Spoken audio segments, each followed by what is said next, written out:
ኪዳን መጽሐፍ ቅዱስ ውስጥ ያለው የሐዲስ ኪዳኑ ክፍል 27 ነው። እንደ 66 ዓለም ተስማመችበታል የሚለውን ማለት ነው። ከማቴዎስ ወንጌል እስከ ዮሐንስ ራእይ ድረስ ከማን ወንጌል እስከ ማን ድረስ? እስከ ዮሐንስ ራእይ ድረስ 27 መጻሕፍት ናቸው። እነዚህ 27 መጻሕፍት 8 ሰዎች ናቸው የጻፏቸው። ማቴዎስ 1፣ ማርቆስ 1፣ ሉቃስ 2፣ ዮሐንስ 5፣ አቤት ጳውሎስ ቅዱስ ጳውሎስ 14፣ ስንት 23፣ ጴጥሮስ 2፣ ያዕቆብ 1፣ ይሁዳ 1፣ ጠቅላላ ስንት ሆነ? 27 በመመናን። ይሄ መድኃኒታችን የታዘዘበት የቤታችን ካርታ፣ መድኃኒታችን የታዘዘበት የመድኃኒት ወረቀታችን፣ የቤታችን ካርታ ያለበት ኮምፓሳችን፣ ሁሉም መጽሐፍ ቅዱስ የመንግስተ ሰማያት ካርታ ነው። ምክንያቱም መንግስተ ሰማያት ከገባን በኋላ መጽሐፍ ቅዱስ አያስፈልግም። ወደዛ እስከምንደርስ ድረስ ነው። መቼም ጂፒኤስ ተጠቀማላችሁ አይደለም? ምን እስከምታደርጉ ጂፒኤስ የሚያገለግለው ቦታው እስከምትደርሱ ነው አይደለም? ከደረሳችሁ በኋላ ምን ታደርጉላላችሁ? ኦፍ ታደርጉታላችሁ። እኛም ክርስቶስን ካገኘን በኋላ መጽሐፍ ቅዱስ ኦፍ እናደርገዋለን። ከወረቀት ጋር ጉዳይ የለም። ባለቤቱን ዋናውን አግኝተነዋል። እንደውም ሄኖክ የሚለው ምንድነው? የሰው ልጅ እንደውም እግዚአብሔር ጋር ለመኖር ተፈጥሮ እስመ የተፈጥረ ሰብ ለዚህ ከመዝ ከማያጽኑ ሃይማኖቱን በበረቅ ወበቀለም። የሰው ልጅ ሃይማኖቱን በወረቀት እየጻፈ በክርታስ እየከረተሰ ሊኖር አልተፈጠረም። ራሱ መጽሐፍ ነበረ፣ ግን ራሱን አዋርዶ እምነቱን ከወረቀት ራሱ የሚፈልግ ለክደት የተጋለጠ የዲያብሎስ መጫወቻ ሆነ ብሏል ሄኖክ። እና እንግዲህ ቅድም እንዳልኳችሁ የሐዲስ ኪዳን መጽሐፍ ስንት ናቸው አልኳችሁ? 27። አሁን እነዚህ 27ቱን መጻሕፍት ምእመናን 8 ሰዎች ናቸው የጻፉት። 8 ሰዎች የጻፉት እንጂ በቦታ በጊዜ በቋንቋ ተለያይተው ነው የጻፉት። ልብ አድርጉ። በቦታ በተለያየ ሀገር ነው የጻፉት። በቋንቋ በተለያየ ቋንቋ ነው የጻፉት። በጊዜ በተለያየ ዘመን ነው የጻፉት። ነገር ግን በተለያየ ቦታ በተለያየ ዘመን በተለያየ ቋንቋ ቢጽፉትም አጻፊው አንድ መንፈስ ቅዱስ ስለሆነ የ27 ሁሉ መጻሕፍት 8ቱ ጸሐፍት የጻፏቸው 27 ሁሉ መጻሕፍት ስለማን ነው የሚናገሩት? ስለ ኢየሱስ ክርስቶስ ነው። ይሄን ለማለት የፈለኩት ለምንድን ነው? ከ27ቱ አንዱን ብቻ አንጠልጥለን ማመን መካድም አንችልም።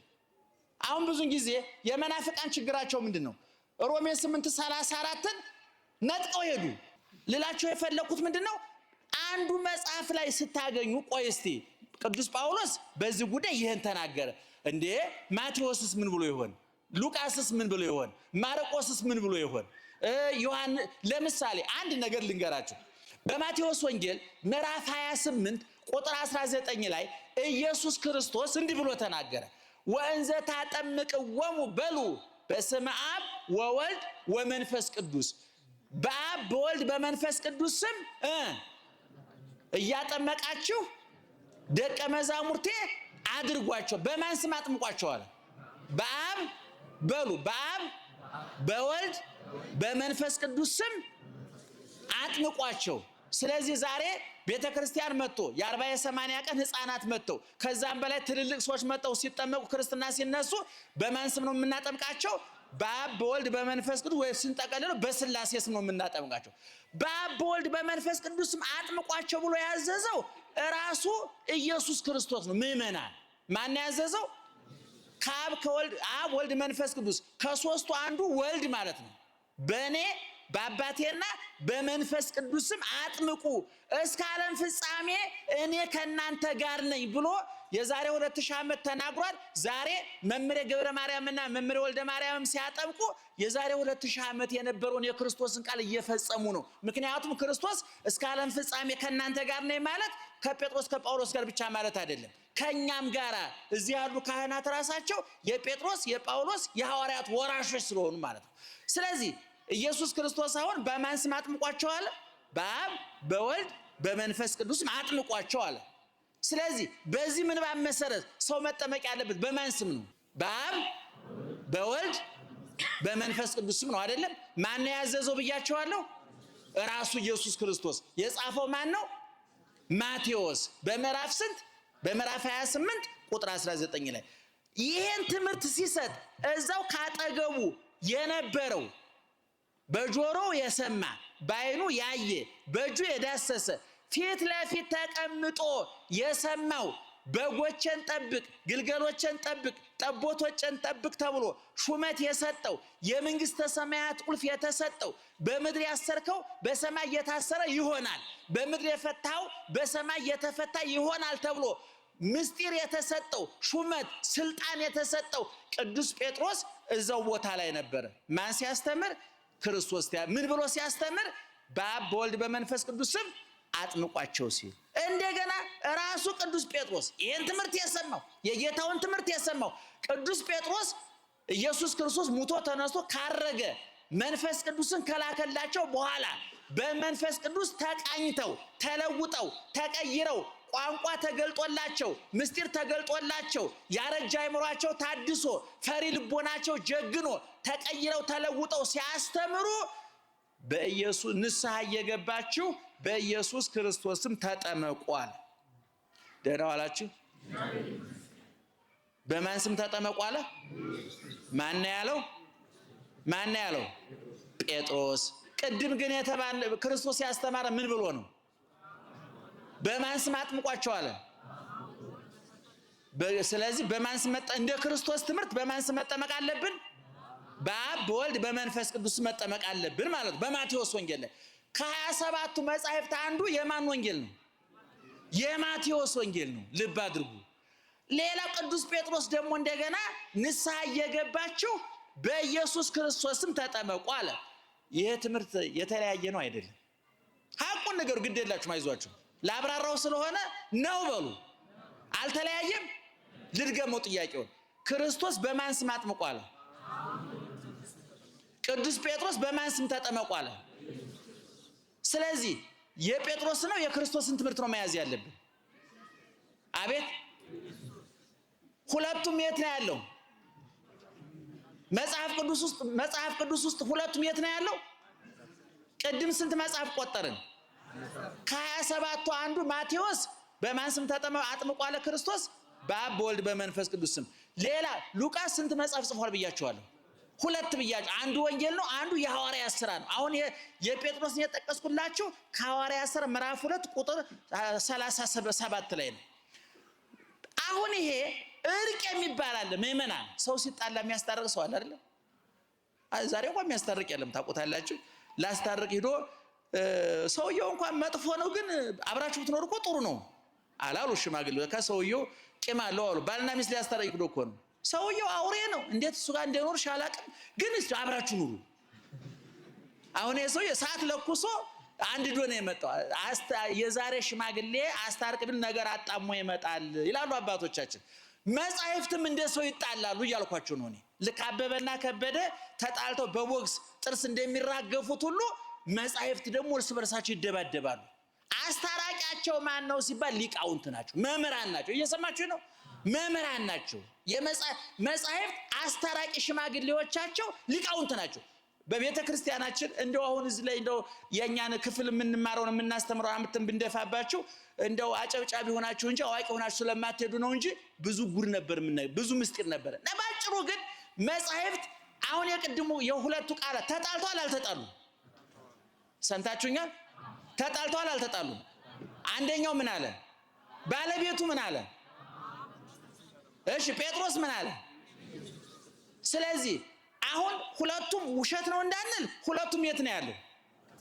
መጽሐፍ ቅዱስ ከዮሐንስ ከኦሪት ዘፍጥረት እስከ ዮሐንስ ራእይ ድረስ እውነት ነው ሐሰት?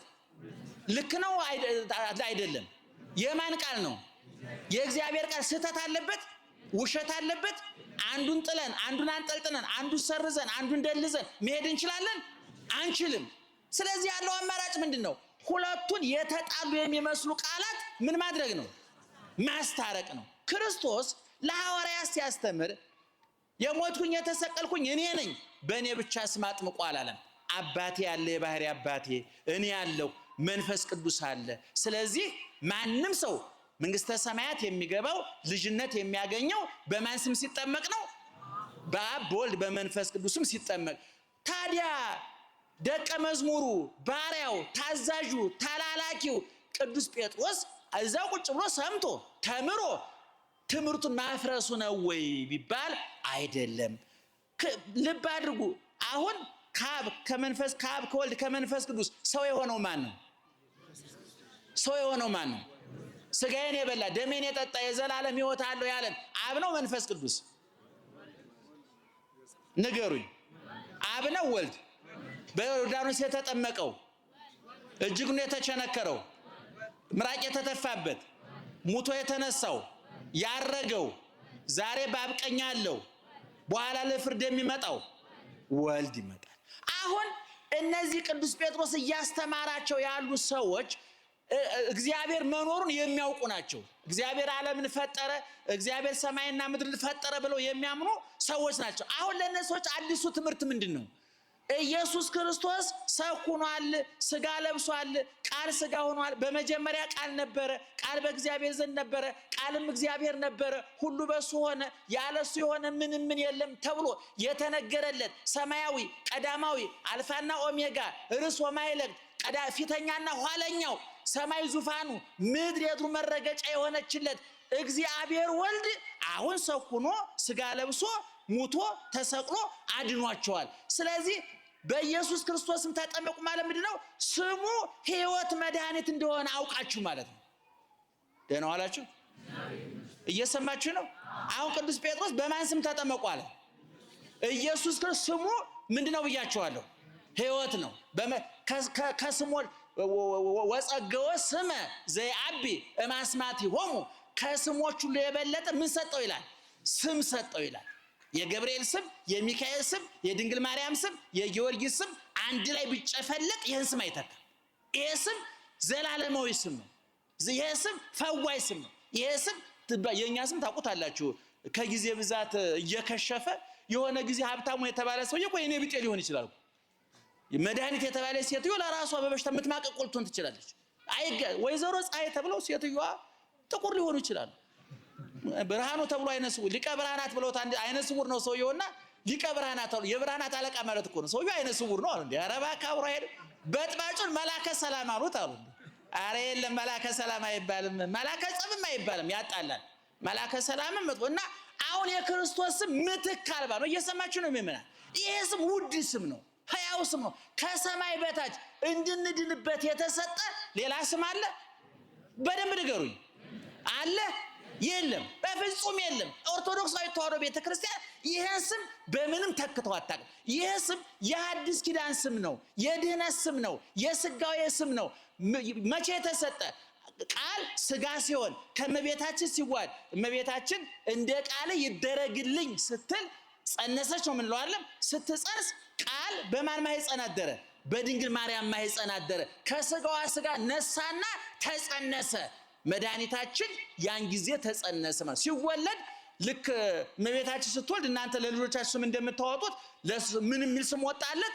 ኢየሱስ የሚል ስም ወጣለት። ክርስቶስ የሚል ስም ወጣለት። ይሄ ስም አዲስ ስም ነው። ከስጋ ጋር የተዋሃደ ሰው የሆነ የተራበ፣ የተጠማ፣ የተቸነከረ፣ የተሰቀለ፣ የተገነዘ፣ የተቀበረ፣ የተነሳ፣ ያረገ መልሶ የሚመጣ በስሙ የኃጢአት ስርየት የተሰበከበት ስሙ ዳቦ ነው ይበላል፣ ስሙ ውሃ ነው ይጠጣል፣ ስሙ ልብስ ነው ይለበሳል፣ ስሙ ብርሃን ነው ጨለማ ይገፋል፣ ሕይወት ነው ሞትን ይሽራል፣ ትንሣኤ ነው መቃብርን ባዶ ያስቀራል። ስለዚህ ቅዱስ ጴጥሮስ ምን አለ? በኢየሱስ ክርስቶስ ስም ምን አሉ? ስሙ ምን እንደሆነ አምናችሁ ማለት ነው። አቤት መድኃኒትና ሕይወት እንደሆነ አምናችሁ። ስለዚህ ዋናው መጠመቅ ያለብን በማን ስም ነው? ማን እንዳስተማረን? ቅዱስ ጴጥሮስ በክርስቶስም ተጠመቁ ሲል ያንን ማፍረሱ ነው አይደለም። የበለጠ አጸን ነው። ይሄን እንደው ወደፊት ደግመን ስናስረዳችሁ ይገባቸው ብለን ተስፋ እናድርግ። አሁንም ገብቷቸው ፊታቸው ያስታውቃው ነው ለምናገር። ደህና መሻችሁ። እንግዲህ ቅድም እንደተባለው አሁን ሮሜ 8:34 ላይ ሁሉ ጊዜ የሚጠቀጥ ስለኛ የሚማልደው የሚል እንደው በጣም ከመስማታችን የተነሳ ወጥ እጅ ሲነካው ምን አለ ነው የሚባለው? ይሄ ጥቅሱ በጣም ከመደጋገሙ ጆሮ አለ። ጆሮ አለ የሚባለው የሆነ ወሬ ሲደጋገም እኮ ጆሮ አለ መባል አለበት አይደለም? እንደ መንገድም ሲበዛ ግርግር አለ መባል አለበት። ሁሉም እኮ አለ። አሁን በጣም ተደጋግሞ ተጠቀሰ። ቅዱስ ጳውሎስ ይሄን ማለቱ ምን ማለት ወደ ኋላ እኮ ተናግሮ 31 ጀምራ ነው ውስጥ ህሊና ያለው ውስጥ እንግዲህ ስለዚህ ነገር ምን እንላለን? እግዚአብሔር ከኛ ጋር ከሆነ ማን ይቃወመናል? ለገዛ ልጁ ያራራለት ነገር ግን ስለ ሁላችን አሳልፎ የሰጠው ያው ከእርሱ ጋር ደግሞ ሁሉን ነገር እንዲያው እንዴት አይሰጠንም? እግዚአብሔር የመረጣቸውን ማን ይከሳቸዋል? የሚያጸድቅ እግዚአብሔር ነው። የሚኮንንስ ማን ነው? የሞተው ይልቁንም ከሙታን የተነሳው በእግዚአብሔር ቀኝ ያለው ደግሞ ስለኛ የሚማልደው ክርስቶስ ኢየሱስ ነው። በቃ የሚያጸድቅ እግዚአብሔር ነው። የሚኮንን ማን ነው?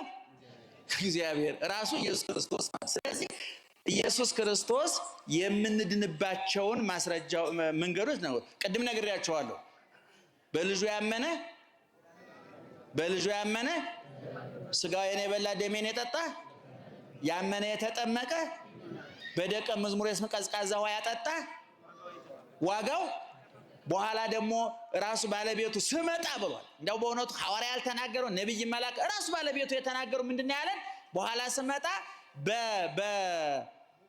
በዙፋን ተቀምጬ ይላል ባለቤቱ ከመይፈልጥ ኖላዊ አባጋ ማጣሊ በጎቹን ከፍየሎቹ ለይቶ ፍየሎች ከበጎቹ ለይቶ በየቦታቸው እንደሚያደርጋቸው እረኛው እኔም ጻርቃንን በቀኜ ኃጣንን በግራዬ አቆማቸዋለሁ ይልና ጻርቃንን እናንተ የአባቴ ቡሩካን ወደ ዘላለም ሕይወት ግቡ ይላቸው ምን ስላደረጉ?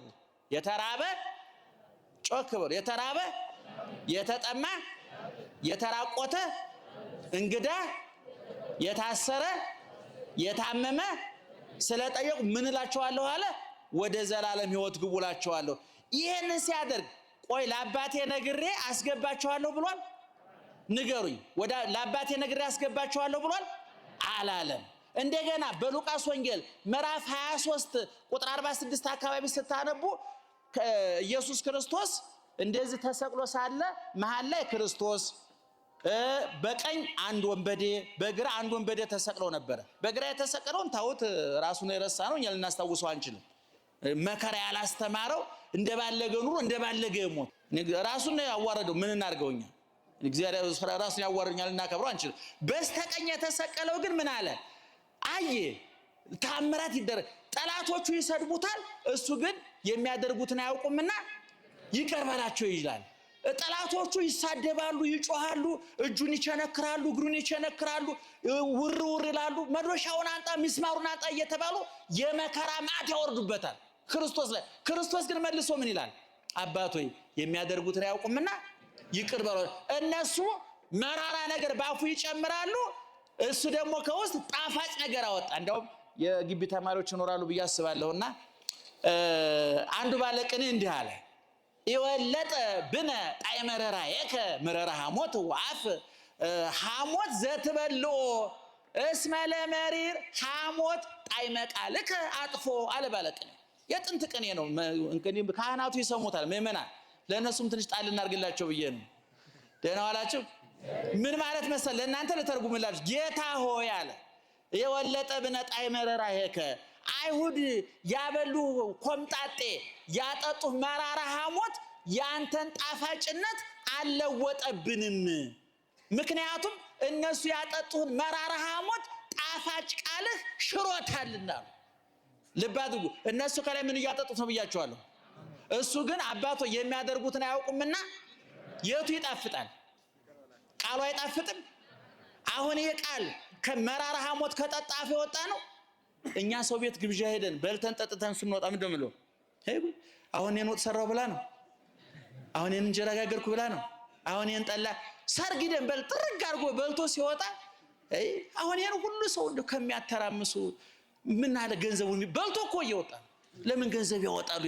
ቁርጡን በልቶ ጠጁን ገልብጦ እያገሳ ሙሽሮቹን እያማ ነው የሚወጣው። እንኳን ኮምጣጤ ጠጥተን ጠጅ ጠጥተን እኮ ምስጋና የለንም እኛ ክፉዎች ነን። ባለቤቱ ግን ሐሞት ኮምጣጤ እየጋቱት እሱ ምን አለ? የሚያደርጉትን አያውቁምና እና ባለቅኔን ገልብጦ ምን አለ? ጌታ ሆይ የጠጣው ሐሞትና ኮምጣጤ ጣፋጭ ቃልን አላመረረብንም አለ።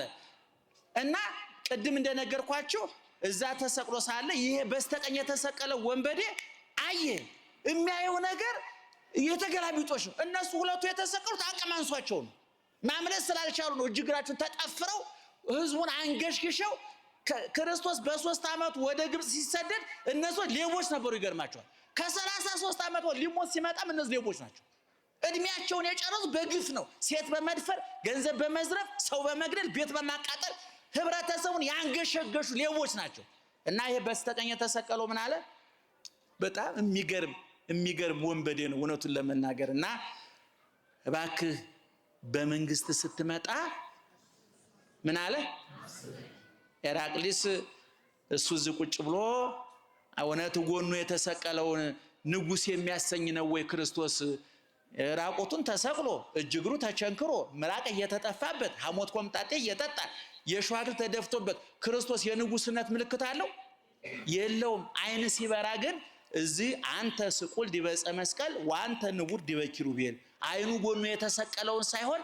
ሰማይ ያለውን ክርስቶስ አየ ሐዋርያት አላስተማሩኝም ነቢያትን አልሰማሁም አላ ፀሐይ ቀጸበተኒ ፀሐይ ሲጨልም አየ ተአምራቱን አየ ስለዚህ ወዳው ምን አለ አቤቱ በመንግስት ስትመጣ ምን አርገኝ እስኪ እንደው አስበን በሉ እስኪ ማን ያስበን በምኑ ሲመጣ በመንግስቱ ሲመጣ ወዳው ክርስቶስ የሰጠው መልስ አምላካዊ ዘላለማዊ ቁርጥ ያለ ውሳኔ ነው የሰጠው እንደ በነገራችን ላይ የመጽሐፍ ቅዱስ ሊቃውንት ምን ይላሉ በዓለም ላይ ቶሎ ፈጥኖ መልስ ያገኘ ጸሎት እንደዚህ ሰው ያለ ጸሎት የለም ይባላል እዛው ጸለየ የሰውዬ የሚገርማችሁ ከሞላ ጎደል እኮ የሞተ ያለ ሰውዬ እኮ ነው ወኔ ወደ ግሩ አካባቢ ሳይሞት ይቀር ወደ አንተ ተጋምሷል እውነቴን እኮ ነው ያጣጣረ እኮ ነው እየሞተ ያለ ማርያም እውነቴን ነው እየሞተ ያለ ሰው ተንጠልጥሎ የዋለ ሰው ግን እግዚአብሔር ምን አለ እኔ በጣም ነው የሚገኝ ማርያምን ተስፋዬ ይለመልማል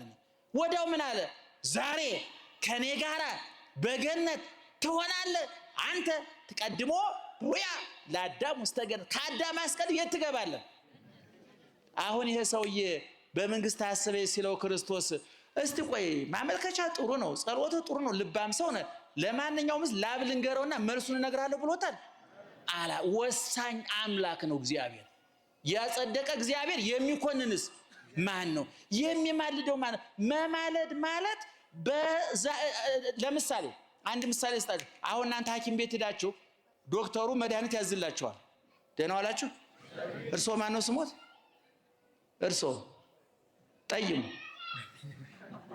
እርሶ ጣቴን ያነጣጠርኩበት መቼም የሆነ ሰው ላይ ሳላነጣጠር አልቀርም ብዬ ይንገሩኝ ማን ነው ስሞት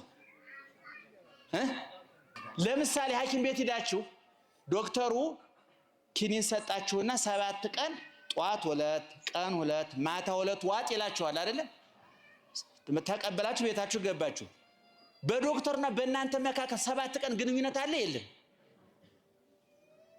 ምን ተቀበላችሁ መታችኋል ለስንት ቀን 7 ቀን ዋጥና ምንድነው ያላችሁ ናና ያላችሁ በእናንተና በሐኪሙ መካከል ግንኙነት አለ የለም እንዴት ነው ግንኙነት መረቂቅ ነው እንደ ሐኪሙ እንዴ እሺ ጧት መጥቶ አንተንተና መድኃኒት ዋጥከው እንደላችኋል እናንተ 10 ጊዜ ከምቀም ብላችሁ 6ቱን አንድ ጊዜ መቃም ትችላላችሁ አትችሉም መብታችሁ ነው መድኃኒቱን ከሰጠ በኋላ በእናንተና በዶክተርና በበሽተኛው መካከል ግንኙነት የለም የኛ አምላክ ግን ይሄን በደንብ ተረዱኝ ስጋዬን የበላ ደሜን የጠጣ እሺ ይሄ መድኃኒት ሰጥቶናል አልሰጠንም መድኃኒቱን ሰጥቶን እንደ ዶክተር በቤቱ አልተኛም ሁሉ ጊዜ በመንጽህ ቅዳሴ ስጋው ደሙ ሲቀበሉ ምን ነበር ምንድነው ቅዱስ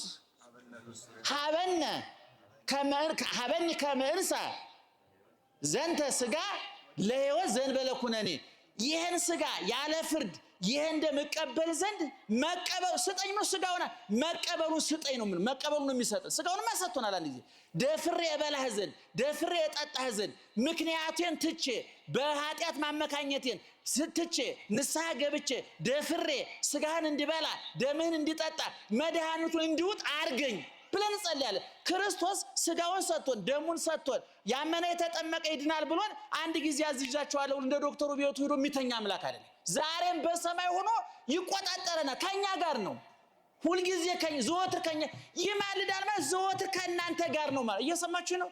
እኔም በማርያም ስሙን አሁን ክርስቶስ ተነስቷል፣ ሙቷል፣ ተቀብሯል፣ ተነስቷል፣ አርጓል። በማን ቀኝ ነው ያለው? በአብ ቀኝ ነው ያለው። አሁን ግን ዛሬ እኛ ስጋውን ስንበላ ደሙን ስንጠጣ ንስሐ ስንገባ አምነን ተጠምቀን ስንድን ከኛ ጋር አለ የለም? አሁን እዛ አለ የለም? ባጭሩ አለ የለም? ስለዚህ መድኃኒቱን ብቻ ሰጥቶ ቤቱ ተኝቷል አልተ የሐኪሞች ጠባይ ነው። ምናልባት አንተ ዶክተሩ ላንተ መድኃኒት ሰጥቶ የሆነ ቦታ እኮ ሰክሮ ሊሆን ይችላል ወይም ራሱ ታሞ እየማቀቀለ ምን ታውቃለህ አንተ? ምንም መረጃ የለንም። ይሄኛው መድኃኒት ግን ከዶክተሩ ጋራ ግንኙነት ብቻ ሳይሆን ተዋህደነዋል። ስጋዬን የበላ ይላል እንደውም እዛው ላይ ስጋዬን የበላ ደሜን የጠጣ እኔ ከሱ ጋር ሆናለሁ እሱም ከኔ ጋር ምን ይሆናል? ይዋሃዳል ነው የሚለው። ስለዚህ ዘወትር ከእናንተ ጋር ነው ጧት ማታ ማለት ነው።